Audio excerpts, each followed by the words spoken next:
नमस्कार, स्वागत है आपका वी टाइम न्यूज पर और आपके साथ मैं हूं पहली चौहान। बढ़ते हैं खबरों की ओर। इस बार बेलडांगा ब्लॉक 2 का प्रशासन बाढ़ से बचने के लिए गंगा कटाव और बांध की मरम्मत के लिए पहले से तैयारी कर रहा है।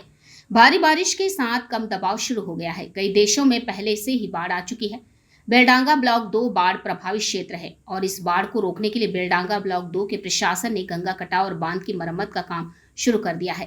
इसके अलावा बेलडांगा ब्लॉक 2 के बीडीओ तुहिन कांति घोष और एसडीओ सदर शुभंकर रॉय ने बाढ़ को रोकने के लिए क्या कहा। এই বিষয়গুলো নিয়ে প্রত্যেক বছরই মতো এবছরও জেলা স্তরীয়ভাবে মাননীয় জেলা শাসকের নেতৃত্বে আমাদের একটা বড় মিটিং হয়েছে যে আমাদের এই যে যে বর্ষা সেই বর্ষার যে কি প্রত্যেক ডিপার্টমেন্ট যারা যারা যুক্ত থাকেন সেই ডিপার্টমেন্টের প্রত্যেকের কি কি ভূমিকা আছে, তারা কি কাজ করবেন সেই নিয়ে বিস্তারিত আলোচনা হয়েছে। এবং আপনি যে বিষয়টি বলছেন এটি ইরিগেশন দপ্তরের একটি ব্যাপার। ওনারা ইতিমধ্যে ওনাদের তরফ থেকে দীর্ঘমেয়াদী এবং স্বল্প মেয়াদী যা যা ব্যবস্থা নেওয়ার, বাঁধ প্রতিরোধ থেকে শুরু করে বাকি বন্যা যদি হঠাৎ তৈরি হয়ে যায় তো সমস্ত রকম ব্যবস্থা যা নেওয়ার সেটা নেওয়া হয়েছে।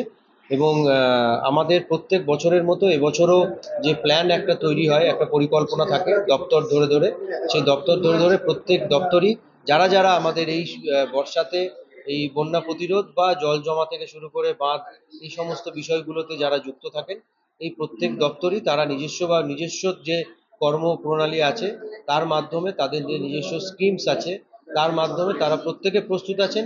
আমরা প্রশাসনিকভাবে প্রস্তুত আছি।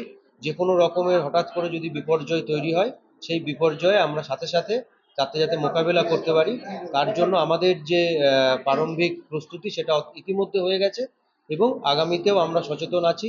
আমরা নজরও রাখছি কোথাও সেরকম কোনো ঘটনা এখনো অবধি ঘটেনি। যদি ঘটে তো সাথে সাথে যাতে আমরা সাথে সাথে তার ব্যবস্থা নিতে পারি, সেই জন্য প্রয়োজনীয় ব্যবস্থা, প্রয়োজনীয় যা কিছু আছে। দেখুন আমাদের তো যেটা নর্মালি যদি কারোর বাড়ি ক্ষতি হয়ে যায় তার জন্য বিপর্যয় মোকাবেলা দপ্তরের তরফ থেকে যে স্কিম আছে হাউস বিল্ডিং গ্র্যান্ট বলা হয়, সে হাউস বিল্ডিং গ্র্যান্ট তারা যদি দরখাস্ত করেন পাবেন। টার্পোলিনের যদি প্রয়োজন হয় এখানে ব্লক অফিসে বিডিও সাহেব আছেন, এখানে এসে যদি যোগাযোগ করেন ওনারা সেখান থেকে টার্পোলিন যে ত্রিপলও পাবেন। আর হাউস বিল্ডিং গ্র্যান্ট ক্ষেত্রে যদি বাড়ি ভেঙে গিয়ে থাকে বর্ষাতে তাহলে হাউস বিল্ডিং গ্র্যান্টও সরকারের তরফ থেকে দেওয়া হয়। সেটার জন্য ওনারা যদি যখনই দরখাস্ত করবেন জানাবেন, ব্লক প্রশাসনের তরফ থেকে ওর যা যা নেওয়ার কাজকর্ম করার উদ্যোগ নিয়ে সেটা আমাদের কাছে আসবে।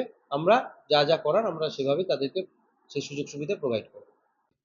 দেখুন, গতবারের অভিজ্ঞতা থেকে আমরা এসডিও ইরিগেশনের সাথে গতবার আমরা জয়েন্ট ভিজিট করেছিলাম যখন অতিবর্ষণের ফলে যেখানে সেখানে বাঁধের অবস্থা খারাপ ছিল, এবং কয়েকটা স্কিমের মাধ্যমে আমাদের এই শিমুলডাঙ্গা আছে এবং রামনগর ঘাট, সেগুলো অলরেডি যে ভাঙন যে জায়গায় হয় সেগুলো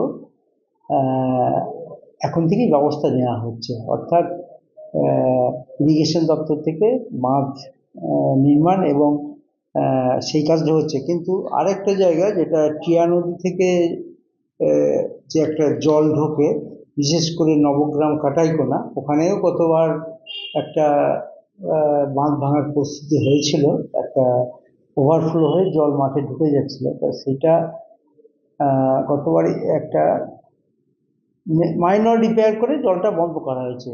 আমার কালকেও কথা হয়েছে যাতে সেটা আরও প্রোটেক্টিভ ওয়েতে বাঁধটা নির্মাণ করা হয় যাতে কোনোভাবে জল না ঢোকে। এবং যেগুলো নিচু এলাকা আছে, বিশেষ করে কামনগরে কিছু জায়গায় জল ঢোকে, সেই জায়গাগুলো এসডিও ইরিগেশনের যে লোকজন আছেন ওনারাও ভিজিট করছে কোন কোন জায়গায় ভাঙন হতে পারে, সেই জায়গাগুলো আগাম প্রিকশন নেওয়া হচ্ছে যাতে এবারে যেহেতু হেভি মনসুন হওয়ার একটা প্রবণতা শোনা যাচ্ছে, সেজন্য আমরা ওনাদের সঙ্গে লিয়াজও রাখছি এবং যাতে আমরা সতর্কতামূলক ব্যবস্থা নিতে পারি, বাঁধ প্রোটেকশনটা রাখতে পারি, তার জন্য আমরা নিজেদের মধ্যে কোঅর্ডিনেশন মিটিংও করে নেব। এবারে যে শোনা যাচ্ছে বন্যা কবলিত হবেই, মানে ভারী ধরনের বৃষ্টি হবে, সেই সূত্রে এলাকায় যে সমস্ত দুর্বল বাড়িগুলো আছে সেইগুলোর ব্যাপারে কি বলছেন এলাকার মানুষকে? না দেখুন, দুর্বল বাড়ি বলতে আহ, দুর্বল বাড়ি বলতে যেগুলো টালির চাল বা টিনের চাল, তো তার মধ্যে আমরা অলরেডি 2410 জন বাংলার বাড়ি স্কিমে বাড়ি দিয়ে দিয়েছি এবং তাদের মধ্যে 1790 জনের সেকেন্ড ইনস্টলমেন্টের টাকা ছেড়েও দিয়েছি। আশা করি জুনের 15 তারিখের মধ্যে তারা ছাদ ঢালাই বা একটা পাকাপোক্ত যারা পারবে ঢালাই দিয়ে দেবে বা ওয়েল প্রোটেক্টেড অ্যাসবেস্টস বা চাল ওরা করে ফেলবে, যেগুলো দুর্বল বাড়ি ছিল। এবং আহ, বাকি আরও কিছু বেনিফিশিয়ারি আছে যারা হয়তো জয়েন্ট ফ্যামিলিতে থাকে, এক ভাই বাড়ি আছে, তারা হয়তো বেনিফিশিয়ারি, যোগ্য বেনিফিশিয়ারি, তাদেরও তালিকায় নাম আছে। যখন টাকা ঢুকবে তারাও সেই বাংলার বাড়ি থেকে ঘর পেয়ে যাবে আশা করি। এই মুহূর্তে যেগুলো আহ, খুবই প্রবলেম ছিল, প্রায় 2400-2500-এর মতো, তাদের অধিকাংশই আমরা বাংলার বাড়ি প্রকল্পে ঘর দিয়েছি এবং তারা বেশিরভাগ ঘর করে ফেলেছে। আমরা 1790 পর্যন্ত টাকাও ছেড়ে দিয়েছি এবং জুনের 15 তারিখের মধ্যে এক্সপেক্টেড সমস্ত বাড়ি কমপ্লিট হয়ে যাবে। তাহলে এই ধরনের যে দুর্বল বাড়ি তাদের সংখ্যাটা খুবই নমিনাল থাকবে। वी टाइम न्यूज के लिए मुर्शिदाबाद से मिलन सरकार की रिपोर्ट।